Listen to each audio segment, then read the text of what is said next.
Përshëndetje të gjithëve. Tavkosi me mishqinxhi do përgatisim ditën e sotme. Të gjitha recetat tradicionale kanë pak përbërës, por është nga ato receta që të kënaq me shijen.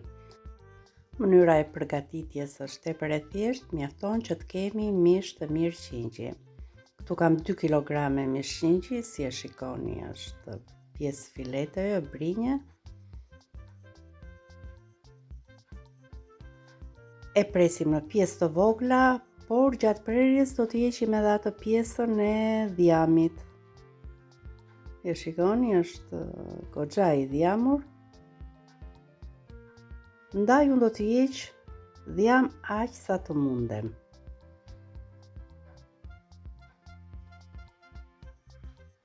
E presim në pjesë të vogla.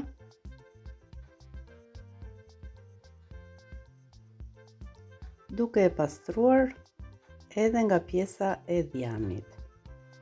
Jo vetëm gjatë prerjes, por edhe kur të zjej unë do mundohem të shkëput sa më shumë pjesë dhjami.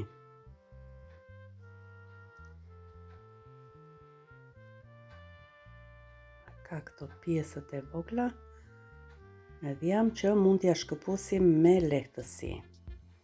Dhe jo pa qëllim, po e bëj këtë video për t'ju thënë se dhjami nuk është i shëndetshëm.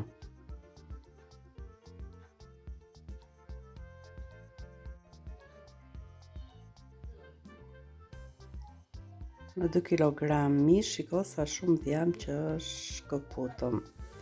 E mbulojmë me ujë, i vendosim kapakun dhe e ziejmë për 30 minuta. Mishi i qengjit zihen shumë shpejt.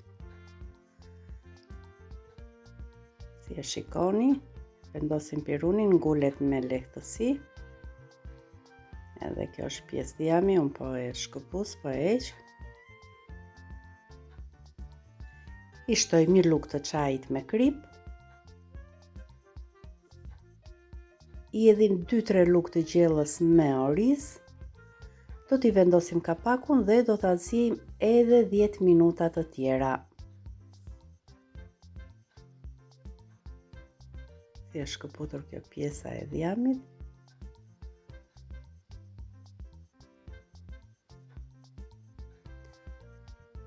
E lëm të ziej. Merrem me përgatitjen e salcës. Këtu kam 5 vezë.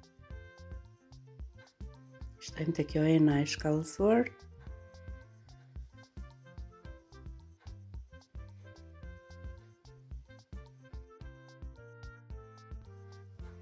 I shtoj një lugë të gjellës me miell.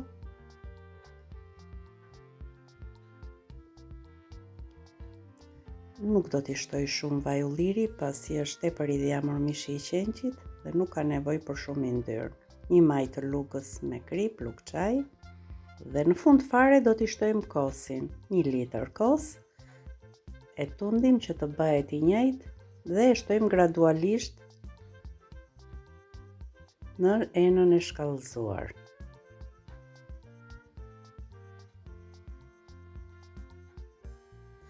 Unë kosin e kam lënë të thartohet pak, e kam nxjerrë një natë nga frigoriferi dhe ka marrë pak thartir.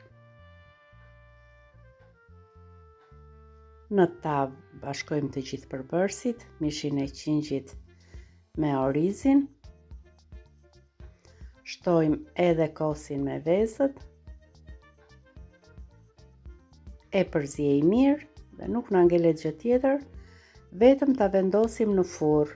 Unë e pjek për 30-40 minuta në 220 gradë ose 250 gradë derisa ta shikoni që të ketë marrë këtë ngjyrën e kuqe të bukur. Të dashur miq, kjo ishte edhe receta e ditës së sotme, e thjeshtë por shumë e shijshme. Ju falenderoj që më ndiqni.